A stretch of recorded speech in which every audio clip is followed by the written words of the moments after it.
Hello everyone, set പരീക്ഷയുടെ previous year ക്വസ്റ്റ്യനിൽ discuss ചെയ്യുന്ന സെറ്റ് ക്രാക്കർ എന്ന ഐ+ന്റെ പുതിയ സെഷനിലേക്ക് എല്ലാ പ്രിയപ്പെട്ടവർക്കും സ്വാഗതം.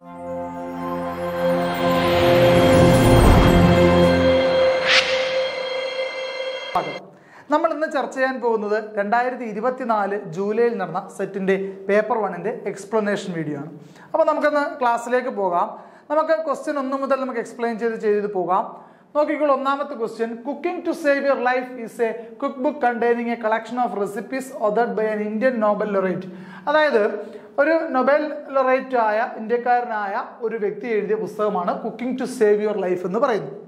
അപ്പോൾ ഈ പുസ്തകം ആരുടേതാണെന്നുള്ളതാണ് താഴെ തന്നിരിക്കുന്ന ഓപ്ഷൻസിൽ നിന്ന് നമ്മൾ ചൂസ് ചെയ്യേണ്ടത്. അപ്പോൾ ഇത് നമ്മൾ ശ്രദ്ധിക്കേണ്ട ഒരു കാര്യം, നൊബേൽ ലൊറേറ്റ് എന്ന് പറയുമ്പോൾ ഇദ്ദേഹത്തിൻ്റെ മേഖല ലിറ്ററേച്ചർ ആണെന്ന് ഒരു ചിന്ത നമുക്ക് വരുമെങ്കിലും ഇദ്ദേഹത്തിന് നോബൽ കിട്ടിയിരിക്കുന്നത് ലിറ്ററേച്ചർ എന്ന മേഖലയിലല്ല. അപ്പോൾ നമുക്കിവിടെ രവീന്ദ്രനാഥ് ടാഗോർ ഉണ്ടല്ലേ. രവീന്ദ്രനാഥ് ടാഗോർ നമുക്കറിയാം, നമുക്ക് ഇന്ത്യയിലേക്ക് ആദ്യമായി ഒരു നൊബേൽ സമ്മാനം ലഭിക്കുന്നത് രവീന്ദ്രനാഥ് ടാഗോറിലൂടെയാണ് അല്ലേ.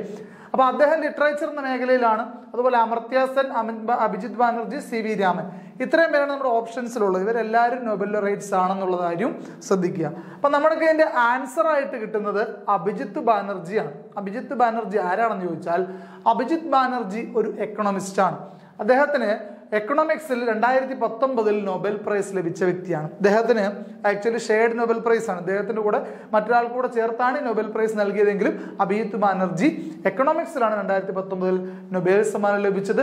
ഇദ്ദേഹം രചിച്ച കൃതിയാണ് ഏത്, cooking to save your life എന്ന് പറയുന്നത്. ക്ലിയർ അല്ലേ? അപ്പോൾ ഇതിൻ്റെ മറ്റു ഓപ്ഷൻസുമായി ബന്ധപ്പെട്ട കാര്യങ്ങൾ നമുക്ക് നോക്കാം. Rabindranath Tagore won Nobel prize literature in 1913 ആദ്യമായി ഇന്ത്യക്ക് നൊബേൽ സമ്മാനം ലഭിക്കുന്ന രവീന്ദ്രനാഥ് ടാഗോറിലൂടെയാണ്. കൃതി അറിയാമല്ലോ, ഗീതാഞ്ജലി. ഓക്കെ.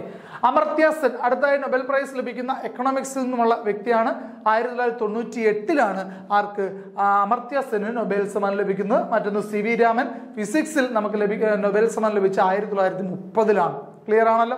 അപ്പോൾ ഈ ഒന്നാമത്തെ ചോദ്യവുമായി ബന്ധപ്പെട്ട മറ്റു ഓപ്ഷനുകളെ പറ്റി നമ്മൾ ശ്രദ്ധിക്കണം. കാരണം എല്ലാവരും ഇമ്പോർട്ടൻ്റ് ആയിട്ടുള്ള ആൾക്കാരാണെന്നുള്ള കാര്യം ശ്രദ്ധിക്കണം. പ്രത്യേകിച്ച് ഇവരെല്ലാവരും നൊബേൽ ലൊറേറ്റ്സ് ആണെന്നുള്ള കാര്യം ഓർത്തിരിക്കാം. ഓക്കെ ആണല്ലോ. നമുക്ക് നെക്സ്റ്റ് ക്വസ്റ്റ്യനിലേക്ക് പോകാം. ഓക്കെ, നോക്കിക്കോളൂ. The day declared as world football day by the United Nations recent. വളരെ അടുത്ത കാലത്ത് ലോക ഫുട്ബോൾ ദിനമായി യുണൈറ്റഡ് നേഷൻസ് തെരഞ്ഞെടുത്തത് ഏത് ദിവസമാണെന്നാണ് ചോദ്യം. ഇത്രയും ഓപ്ഷൻസ് വന്നിട്ടുണ്ട്. 7th April, 25th May, 6th June and 11th November. ഉത്തരം എന്താണ്? 25th മെയ് ആണ്. 25th മെയ് ആണ്. ഈ 25th മെയ് എന്താണ്, വേൾഡ് ഫുട്ബോൾ ഡേ ആകണമെന്ന് അല്ലെങ്കിൽ അങ്ങനെ ആചരിക്കണമെന്ന് UN റെസൊല്യൂഷൻ പാസ്സാക്കിയിട്ടുണ്ട്. 2024 മുതൽ, അതായത് ഈ വർഷം മുതൽ എല്ലാ വർഷവും മെയ് 25-ന് എന്താണ്, ലോക ഫുട്ബോൾ ദിനമായിട്ട് ആചരിക്കണമെന്നാണ് തീരുമാനിച്ചിരിക്കുന്നത്. അതുപോലെ April 7 നമ്മുടെ മറ്റുള്ള ഓപ്ഷൻസ് ആണ്. വേൾഡ് ഹെൽത്ത്, ലോക ആരോഗ്യ ദിനമാണ് April 7 എന്ന് പറയുന്നത്. ഇത് യഥാർത്ഥത്തിൽ വേൾഡ് ഹെൽത്ത് ഓർഗനൈസേഷന്റെ സ്ഥാപനം സ്ഥാപിച്ചതിന്റെ ഓർമ്മയ്ക്കായിട്ടാണ്. In commemoration with the Foundation of WHO in 1948 April 7 and it is observed from 1950 onwards. 1948 April 7 സ്ഥാപിച്ചത്. ഇത് വേൾഡ് ഹെൽത്ത് ദിനമായിട്ട് ആചരിച്ചു തുടങ്ങി 1950 മുതലാണ്. അപ്പോൾ എന്തിൻ്റെ ഓർമ്മയ്ക്കായിട്ടാണ് ലോക ആരോഗ്യ ദിനം ആഘോഷിക്കുന്നതെന്ന് ചോദിച്ചാൽ, അല്ലെങ്കിൽ ആചരിക്കുന്നതെന്ന് ചോദിച്ചാൽ, വേൾഡ് ഹെൽത്ത് ഓർഗനൈസേഷൻ, ലോകാരോഗ്യ സംഘടനയുടെ സ്ഥാപിച്ചതിൻ്റെ ഓർമ്മയ്ക്കാണ്. ഓക്കെ ആണല്ലോ. ശരി, അടുത്ത ഡേറ്റ് നോക്കിയേ. നവംബർ 11 നാഷണൽ എഡ്യൂക്കേഷനാണ്, ദേശീയ വിദ്യാഭ്യാസ ദിനമാണ്. ആചരിച്ചു തുടങ്ങി 2008 മുതലാണ്. ഇത് എന്തിൻ്റെ സ്മരണാർത്ഥമാണെന്ന് ചോദിച്ചാൽ, നമ്മുടെ ഭാരതത്തിൻ്റെ ആദ്യത്തെ വിദ്യാഭ്യാസ മന്ത്രിയായിരുന്ന മൗലാന അബ്ദുൽ കലാം ആസാദിന്റെ ജന്മദിനവുമായി ബന്ധപ്പെട്ടാണ് നാഷണൽ എഡ്യൂക്കേഷൻ ഡേ ആചരിക്കുന്നത്. ക്ലിയർ ആണല്ലോ. അപ്പോൾ national education day from 2008 onwards നമ്മൾ ആചരിച്ചു തുടങ്ങി.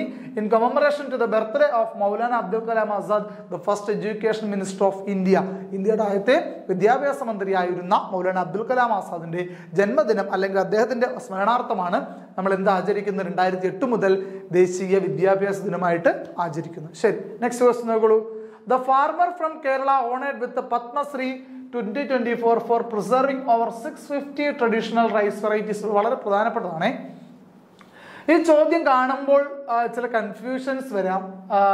കേരളത്തിൽ നിന്നൊരു കർഷകനാണ്, പത്മശ്രീ ലഭിച്ചാണ് 2024 650 റൈസ് വെറൈറ്റീസ് പ്രിസർവ് ചെയ്തതിന്, സംരക്ഷിച്ചതിന്, ട്രഡീഷണൽ, അതായത് പരമ്പരാഗതമായ 650ഓളം നെൽവിത്തുകളുടെ സംരക്ഷകൻ അല്ലെങ്കിൽ സംരക്ഷിക്കുന്ന അല്ലെങ്കിൽ അത് പ്രിസർവ്, നിലവിൽ ഇപ്പോഴും അത് സൂക്ഷിക്കുന്ന ഒരു കർഷകൻ എന്ന നിലയിൽ പത്മശ്രീ ലഭിച്ച വ്യക്തി ഈ താഴെ തന്നിരിക്കുന്നതിൽ ഏതാണെന്നാണ് ചോദ്യം. ഓപ്ഷൻസ് നോക്കൂ. Narayanan EP, Sathyanarayanan Bellary, Cheruvayal Raman, SRD Prasad. ഇതിന് പ്രത്യേകത ഓപ്ഷൻസിലുള്ള എല്ലാവരും പത്മശ്രീ ലഭിച്ചിട്ടുള്ള ആൾക്കാരാണ്. Narayanan EP, Satyanarayana Bellary, Cheruvayal Raman, SRD Prasad. ഇവിടെ ശ്രദ്ധിക്കേണ്ട ഒരു കാര്യം, ഇവിടെ നമുക്ക് ഇതിനെപ്പറ്റി ധാരണ ഉള്ള ഒരാളെ സംബന്ധിച്ച് 2 ഓപ്ഷൻ ഇവിടുന്ന് ഒഴിവാക്കാം. ഈ 2 ഓപ്ഷൻ ഒഴിവാക്കിയാൽ സത്യനാരായണ ബെല്ലേരി, ചെറുവയൽ രാമനും അഗ്രികൾച്ചർ അല്ലെങ്കിൽ ഫാമിങ്ങുമായി ബന്ധപ്പെട്ട് നിൽക്കുന്ന വ്യക്തികളായതുകൊണ്ട് ഇവരിലേക്ക് നമുക്ക് വേണമെങ്കിൽ ഒന്ന് പോയിന്റ് ചെയ്യാം. അവിടെ തന്നെ നമുക്ക് ചെറുവയൽ രാമൻ എന്ന് പറയുന്നത് കുറച്ചുകൂടി പബ്ലിസിറ്റി ലഭിച്ചിട്ടുള്ള ഒരു വ്യക്തിയാണ് എന്ന് വേണമെങ്കിൽ പറയാം. അപ്പൊ ഇവിടെ ഓപ്ഷനായിട്ട് വരുന്നത് സത്യനാരായണ ബെല്ലേരിയാണ്. ഈ ചെറുവയൽ രാമൻ എന്ന് ഞാൻ എടുത്തു പറയാൻ കാരണം, ചെറുവയൽ രാമനെ പറ്റി ഒരുപാട് ആർട്ടിക്കിൾസ് ഒക്കെ നമ്മുടെ മലയാള മാധ്യമങ്ങളിലൊക്കെ ഒരുപാട് പ്രിന്റഡ് ആയിട്ട് വന്നിട്ടുള്ളതാണ്. നമ്മൾ ഒരുപാട് ശ്രദ്ധിച്ചിട്ടുള്ള ഒരുപക്ഷെ ചെറുവയൽ രാമനെ പറ്റി ആയിരിക്കും എന്നുള്ളത് കൊണ്ടാണ്. സത്യനാരായണ ബെല്ലേരിയാണ് നമ്മുടെ ആൻസർ. ഇദ്ദേഹം 650ലധികം പരമ്പരാഗതമായ നെൽവിത്തുകൾ ഇപ്പോഴും കൃഷി ചെയ്ത് സംരക്ഷിച്ചിട്ടുള്ള കേരളത്തിലെ കർഷകനാണ്. ഫ്രം ബേലൂർ പഞ്ചായത്തിന് കാസർഗോഡ് ഡിസ്ട്രിക്ട്. മനസ്സിലായോ? അപ്പൊ കാസർഗോഡ് ജില്ലയിലാണ് ഇദ്ദേഹം ഉള്ളത്. അപ്പൊ ഇദ്ദേഹമാണ് 2024 പത്മശ്രീ ലഭിച്ചത് 650ലധികം പരമ്പരാഗത നെൽവിത്തുകളുടെ സംരക്ഷണത്തിന്റെ പേരിൽ. ഓക്കെ, എന്നാൽ ബാക്കിയുള്ള ഓപ്ഷൻസോട് നമുക്ക് നോക്കാം. ചെറുവയൽ രാമൻ, ഇദ്ദേഹത്തിന് പത്മശ്രീ ലഭിച്ചിട്ടുണ്ട് 2023. Okay, honoured with Padmashri in the year 2023 from Wayanad district in Kerala, preserves about 60 rice varieties. ഇദ്ദേഹം 60ഓളം നെൽവിത്തിനങ്ങൾ സംരക്ഷിക്കുന്ന വയനാട്ടിലെ കർഷകനാണ് ആര്? ചെറുവയൽ രാമൻ എന്ന് പറയുന്നത്. അദ്ദേഹത്തിനെ അറിയപ്പെടുന്നത് വയനാടിന്റെ നെല്ലച്ഛൻ എന്നാണ്. വയനാടിന്റെ നല്ലച്ഛനല്ല, നെല്ലച്ഛൻ. നെൽവിത്തുകൾ സംരക്ഷിക്കുന്നതുകൊണ്ട് വയനാടിന്റെ നെല്ലച്ഛൻ എന്നാണ് അറിയപ്പെടുന്നത്. Okay, guardian of rare rice variety, വളരെ വ്യത്യസ്തമായ റൈസ് വെറൈറ്റികളുടെ സംരക്ഷകൻ എന്നും അറിയപ്പെടുന്ന ആരാണ്? നമ്മുടെ ചെറുവയൽ രാമനാണ്. അദ്ദേഹത്തിന് പത്മശ്രീ ലഭിച്ച് 2023. അതുപോലെ എന്നാൽ നമ്മുടെ ആൻസർ ആയിട്ട് വരുന്നത് ആരാണ്? സത്യനാരായണ ബെല്ലേരി. അദ്ദേഹത്തിന് പത്മശ്രീ ലഭിക്കുന്നത് 2024. ഓക്കെ, അദ്ദേഹം കളക്ട് ചെയ്ത് 650 ആ എണ്ണത്തിലാണ് പ്രാധാന്യം കേട്ടോ. അപ്പോൾ Cheruvayal Raman 60 species of rice varieties preserve ചെയ്തു. അദ്ദേഹം 650ഓളം അല്ലെങ്കിൽ 650ലധികം റൈസ് വെറൈറ്റീസ് പ്രിസർവ് ചെയ്ത വ്യക്തിയാണ് സത്യനാരായണ ബെല്ലേരി. അതുപോലെ മറ്റു ഓപ്ഷൻസ് നോക്കിയാൽ EP നാരായണൻ എന്ന് പറയുന്നത് honoured with Padmashri in the year 2024 തന്നെ പത്മശ്രീ ലഭിച്ച ആളാണ്.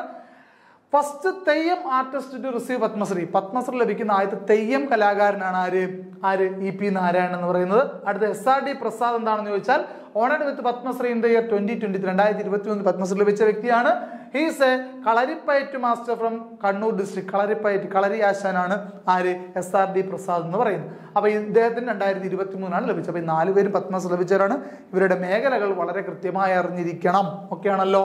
ശരി, അടുത്ത ക്വസ്റ്റ്യൻ നോക്കൂ. Whoever intentionally or knowingly captures, publishes or transmits the image of the private area of a person without his consent, violating the privacy of the person, is punishable under the section dash of IT Act of India. അതായത് വ്യക്തികളുടെ അല്ലെങ്കിൽ ഒരു വ്യക്തിയുടെ രഹസ്യഭാഗങ്ങൾ ചിത്രീകരിക്കുകയും അത് അനുവാദമില്ല പ്രചരിപ്പിക്കുകയൊക്കെ ചെയ്യുന്നവരെ ശിക്ഷിക്കണം എന്ന് അനുശാസിക്കുന്ന IT ആക്ട് സെക്ഷൻ ഏതെന്നാണ് ചോദ്യം.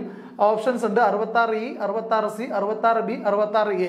ഇത്ര ഓപ്ഷൻസ് ഉണ്ട്. നമുക്ക് എല്ലാ ഓപ്ഷൻസും പറയാം. അതുപോലെ ആൻസർ എന്ന് പറയുന്നത് 66E ആണ് കേട്ടോ. 66E ആണ്. 66E പറയുന്നത് ഒരാൾ രഹസ്യഭാഗങ്ങൾ ചിത്രീകരിക്കുകയും രഹസ്യഭാവമുള്ള ചിത്രങ്ങൾ എടുക്കുകയും വീഡിയോകൾ പകർത്തുകയും അത് അനുവാദമില്ല പ്രചരിപ്പിക്കുകയും ചെയ്യുന്നവരെ ശിക്ഷിക്കാനുള്ള വകുപ്പാണ് 66E-ലുള്ളത്. 66C എന്താ നോക്കൂ. One who fraudulently or dishonestly make use of the electronic signature, password or any other unique identification feature of any person shall be punished. ഒരാളുടെ പാസ്വേഡ് അതുപോലെ യുണീക്ക് ഐഡന്റിഫിക്കേഷൻ ഫീച്ചർ എന്ത് സാധനവും അല്ലെങ്കിൽ ഡീറ്റെയിൽ സിഗ്നേച്ചർ തുടങ്ങിയവ dishonestly ശരിയല്ലാത്ത രീതിയിൽ നിർമ്മിച്ച് അല്ലെങ്കിൽ അത് ദുരുപയോഗം ചെയ്യുന്നവരെ ശിക്ഷിക്കണമെന്ന് അനുശാസിക്കുന്ന IT ആക്ട് സെക്ഷനാണ് section 66C.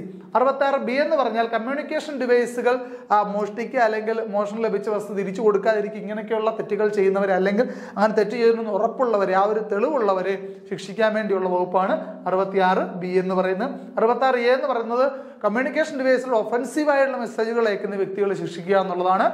Section 66A of IT ആക്ടിൽ പറയുന്നത്. ക്ലിയർ അല്ലേ?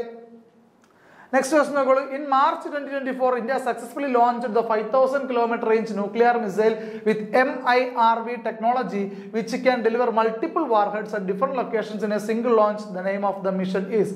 അപ്പോൾ ഒറ്റ ലോഞ്ചിൽ തന്നെ മൾട്ടിപ്പിൾ ഡയറക്ഷനിലേക്ക് മൾട്ടിപ്പിൾ സ്പീഡിൽ വാർഹെഡുകൾ എമിറ്റ് ചെയ്യാൻ സാധിക്കുന്ന മിസൈൽ. ആ മിസൈൽ ലോഞ്ച് ചെയ്ത് ഏത് മിഷനിലാണെന്ന് ഇവിടെ ശ്രദ്ധിക്കേണ്ട കാര്യം, ചോദിച്ചിരിക്കുന്നത് മിസൈലിന്റെ പേരല്ല, മിഷന്റെ പേരാണ്. സോ ഇവിടെ തന്നിരിക്കുന്ന ഓപ്ഷൻസിൽ നമ്മൾ തിരഞ്ഞെടുക്കേണ്ടത് മിഷന്റെ പേരാണ് കേട്ടോ.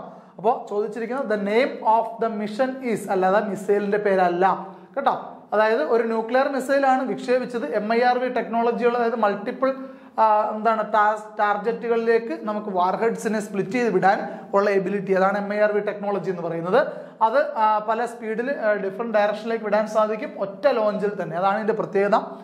അത് മിസൈൽ ലോഞ്ച് ചെയ്തത് ഏത് മിഷന്റെ ഭാഗമായിട്ടാണെന്നാണ് ചോദ്യം.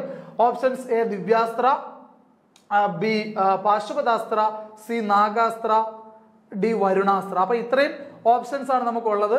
ഇതിന്റെ അകത്തുനിന്ന് വേണം നമ്മൾ ഓപ്ഷൻ ചൂസ് ചെയ്യാൻ വേണ്ടി. ഇതിപ്പം ശ്രദ്ധിക്കേണ്ട കാര്യം, മിസൈലിന്റെ പേരല്ല ഓപ്ഷൻ തന്നിരിക്കുന്നത്, മിഷന്റെ പേരാണെന്നുള്ളത് കാര്യം ഓർത്തിരിക്കുക. ഇതിന്റെ ആൻസർ ആയിട്ട് വരുന്നത് ദിവ്യാസ്ത്രയാണ് കേട്ടോ, ദിവ്യാസ്ത്രയാണ് ഇതിന്റെ ആൻസർ ആയിട്ട് വരുന്നത്. The missile involved in Divyastra mission is അഗ്നി 5. അപ്പൊ ശ്രദ്ധിക്കണം, ദിവ്യാസ്ത്ര എന്ന മിഷൻ ഏത് മിസൈലിന്റെ പരീക്ഷണമായി ബന്ധപ്പെട്ടാണെന്ന് ചോദിച്ചാൽ അഗ്നി 5. അപ്പൊ MIRV ടെക്നോളജിയുള്ള അഗ്നി 5 എന്ന മിസൈൽ ലോഞ്ച് ചെയ്തത് ദിവ്യാസ്ത്ര മിഷൻ വഴിയാണ്. ആ മിഷനെ പറ്റിയാണ് നമ്മുടെ ചോദ്യം. അപ്പൊ അതുമായി അസോസിയേറ്റ് ചെയ്ത് മിസൈൽ ഏതാണെന്ന് ചോദിച്ചാൽ അഗ്നി 5 ആണ്. ക്ലിയർ ആണല്ലോ? മിസൈൽ എവിടുന്നാണ് ലോഞ്ച് ചെയ്തെന്ന് വെച്ചാൽ ഡോക്ടർ അബ്ദുൽ കലാം ഐലൻഡ്, ഒഡീഷയിലെ ഡോക്ടർ അബ്ദുൽ കലാം ഐലൻഡിൽ നിന്നാണ് ഈ മിസൈൽ ലോഞ്ച് ചെയ്യുന്നത്. ശ്രദ്ധിക്കേണ്ട കാര്യം, APJ അബ്ദുൽ കലാം ഐലൻഡിന്റെ പഴയ പേരുകൂടി ഓർത്തിരിക്കുക. ഇന്ത്യയുടെ മിസൈൽ ലോഞ്ചിങ് ഐലൻഡ് ആണ് ഏത്? അബ്ദുൽ കലാം ഐലൻഡ് എന്ന് പറയുന്നത്. പഴയ പേര് വീലർ ഐലൻഡ് എന്നാണ്, വീലർ ദ്വീപ് എന്ന് പറയും. ഒഡീഷയിലെ വീലർ ഐലൻഡ് ആണ്. ഇപ്പൊ പുതുക്കി നാമകരണം ചെയ്തിരിക്കുകയാണ്. ഡോക്ടർ APJ അദ്ദേഹത്തോടുള്ള ആദരസൂചകമായിട്ട് അദ്ദേഹത്തിന്റെ പേരാണ് കൊടുത്തത്. ഇന്ത്യയുടെ മിസൈൽ മാനാണ് അബ്ദുൽ കലാം അല്ലെ. അപ്പൊ അദ്ദേഹത്തിന്റെ സ്മരണാർത്ഥമാണ് ഇന്ത്യയുടെ മിസൈൽ ലോഞ്ചിങ് ഐലൻഡായ വീലർ ദ്വീപിന് അബ്ദുൽ കലാം ഐലൻഡ് എന്ന് പേര് കൊടുത്തിരിക്കുന്നത്. ഓക്കെ, അപ്പോൾ ഒഡീഷയിൽ അബ്ദുൽ കലാം ഐലൻഡിൽ നിന്നാണ് ഈ പറയുന്ന ദിവ്യാസ്ത്ര എന്ന മിഷന്റെ ഭാഗമായി അഗ്നി 5 എന്ന മിസൈൽ ലോഞ്ച് ചെയ്തിരിക്കുന്നത്. ക്ലിയർ ആണല്ലോ? വരുണാസ്ത്ര എന്താണെന്ന് ചോദിച്ചാൽ missile used to destroy submarines. Submarines എന്താണ്? അന്തർവാഹിനികൾ അല്ലെ, കടലിൽ കൂടെ വെള്ളത്തിനടിയിൽ കൂടെ പോകുന്ന നിരീക്ഷണത്തിനും അല്ല ആക്രമണത്തിനും ഒക്കെ ഉപയോഗിക്കുന്ന അന്തർവാഹിനികളെ ഡിസ്ട്രോയ് ചെയ്ത് നശിപ്പിക്കാൻ വേണ്ടി ലോഞ്ച് ചെയ്യുന്ന മിസൈലാണ് വരുണാസ്ത്ര എന്ന് പറയുന്നത്. അത് മിസൈലാണ്, മിഷൻ അല്ല. ഓക്കെ, അതുപോലെ നാഗാസ്ത്ര 1 എന്ന് പറയുന്നത് നമ്മുടെ ഓപ്ഷനിൽ കൊടുത്തിരിക്കുന്നത് ഒരു ഓപ്ഷനായിട്ട് നാഗാസ്ത്ര എന്നൊരു ഓപ്ഷൻ കൊടുത്തിട്ടുണ്ട്. നമ്മുടെ നാഗാസ്ത്ര 1 എന്ന് പറയുന്നത് ഇൻഡിജീനിയസ്ലി ഡെവലപ്ഡ് ആയിട്ടുള്ള സൂയിസൈഡൽ ഡ്രോണുകളാണെന്ന് പറഞ്ഞാൽ ഇന്ത്യ തദ്ദേശീയ വികസിപ്പിച്ച നിരീക്ഷണ ഡ്രോണുകൾ, ആളില്ലാത്ത വിമാനമില്ലേ അതുപോലെ ഉള്ള ഡ്രോണാണ്. നിരീക്ഷണത്തിന് അതുപോലെ ടാർഗറ്റിലേക്ക് ഇടിച്ചിറങ്ങി എക്സ്പ്ലോസീവായിട്ട് നമുക്ക് ഉപയോഗിക്കാൻ സാധിക്കുന്ന ഡ്രോണുകളാണ് ഏത്? നാഗാസ്ത്ര 1 എന്ന് പറയുന്നത്. ഇൻഡിജീനിയസ്ലി ഡെവലപ്ഡ് ആണ്, ഇന്ത്യ തദ്ദേശീയമായി വികസിപ്പിച്ചെടുത്തതാണ്. അപ്പോൾ ഇതാണ് നാഗാസ്ത്ര 1. അതുപോലെ ഓപ്ഷനിൽ നമുക്ക് കൺഫ്യൂഷൻ വന്നേക്കാവുന്ന ഒരു സാധനമാണ് നാഗാസ്ത്ര എന്നുള്ളത് കൊണ്ട് അതുമായി കണക്ട് ചെയ്തൊരു ഓപ്ഷൻ പറഞ്ഞു ഒരു അറിവ് കൂടി പറയുകയാണ്. നാഗ് മിസൈൽ. ഈ നാഗ് മിസൈൽ എന്ന് പറഞ്ഞാൽ ടാങ്ക് വേദ മിസൈലാണ്. അതായത് ടാങ്കുകളെ നശിപ്പിക്കാനുള്ള, യുദ്ധ ടാങ്ക് ഉണ്ടല്ലോ, ആ ടാങ്കുകളെ നശിപ്പിക്കാനുള്ള മിസൈലാണ് ഏത്? നാഗ് മിസൈൽ എന്ന് പറയുന്നത്. അപ്പോൾ ഇത്രയും കാര്യങ്ങൾ ഒന്നുകൂടെ ഒന്ന് പറയാം. ദിവ്യാസ്ത്ര മിഷൻ എന്ന് പറയുന്നത് 2024 മാർച്ചിൽ ഒഡീഷയിലെ അബ്ദുൽ കലാം ഐലൻഡിൽ നിന്നും ലോഞ്ച് ചെയ്ത മിഷനാണ്. ഈ മിഷൻ ദിവ്യാസ്ത്ര എന്ന പേരിൽ അറിയപ്പെടുന്നു. ഇതിൻ്റെ അകത്ത് അഗ്നി 5 എന്ന മിസൈലിനെയാണ് വിക്ഷേപിച്ചിരിക്കുന്നത്. ഈ മിസൈലിന്റെ പ്രത്യേകത MIRV ടെക്നോളജികളാണ്. മൾട്ടിപ്പിൾ ടാർഗറ്റുകളെ സ്പോട്ട് ചെയ്യാൻ സാധിക്കും ഒറ്റ ലോഞ്ചിൽ കൂടി. ഈ മിഷൻ ഇതാണ് ദിവ്യാസ്ത്ര മിഷൻ അഗ്നി 5 റിലേറ്റ് ചെയ്താണ്. അതുപോലെ ഓപ്ഷൻസിൽ നമ്മൾ സെലക്ട് ചെയ്തെടുത്തിരിക്കുന്ന ഓപ്ഷൻസിൽ നമ്മൾ എടുക്കുന്ന ചില നോളജ് കൂടി പറയുമ്പോൾ വരുണാസ്ത്ര എന്ന് പറയുന്നത് സബ്മറൈനുകളെ ഡിസ്ട്രോയ് ചെയ്യാനുള്ളതാണ്, സബ്മറൈൻ അന്തർവാഹിനികളെ നശിപ്പിക്കാനുള്ളതാണ് വരുണാസ്ത്ര. നാഗാസ്ത്ര 1 എന്ന് പറയുന്നത് ഇന്ത്യയുടെ ആദ്യത്തെ ഇൻഡിജീനിയസ്ലി ഡെവലപ്ഡ് ആയിട്ടുള്ള സൂയിസൈഡൽ ഡ്രോണുകളാണ്, നിരീക്ഷണ ഡ്രോണുകളാണ്. കൂടുതലും അതിർത്തികളിലാണ് ഇതിന്റെ ഫംഗ്ഷനിങ് ഉള്ളത്. അപ്പോൾ അടുത്തായിട്ട് നാഗാസ്ത്ര 1, നാഗാസ്ത്ര എന്നൊരു ഓപ്ഷൻ കിടക്കുന്നതുകൊണ്ട് തന്നെ നാഗ് മിസൈൽ, മിസൈലുമായി കണക്ട് ചെയ്തൊരു വേർഡ് വന്നുകൊണ്ടാണ് നാഗ് മിസൈലിനെ പറ്റി കൂടി പറയുന്നത്. നാഗ് മിസൈൽ എന്ന് പറയുന്നത് ടാങ്കുകളെ നശിപ്പിക്കാൻ ആവശ്യമായി ഇന്ത്യൻ സേന ഉപയോഗിക്കുന്ന മിസൈലാണ് നാഗ് മിസൈൽ, ടാങ്ക് വേദ മിസൈലാണ്. ഓക്കെ, അപ്പോൾ ഇത് നമ്മൾ ചർച്ച ചെയ്ത് 2024 ജൂലൈയിൽ നടന്ന സെറ്റ് പരീക്ഷയുമായി ബന്ധപ്പെട്ട ആദ്യത്തെ 5 ക്വസ്റ്റ്യൻസ് ആണ്. നമുക്ക് ഇതിന്റെ ബാലൻസ് ക്വസ്റ്റ്യനുമായിട്ട് സെറ്റ് ക്രാക്കർ എന്ന സെഷനിൽ നമുക്ക് വീണ്ടും അടുത്ത ക്ലാസ്സിൽ കാണാം. അതുവരെ ഗുഡ് ബൈ.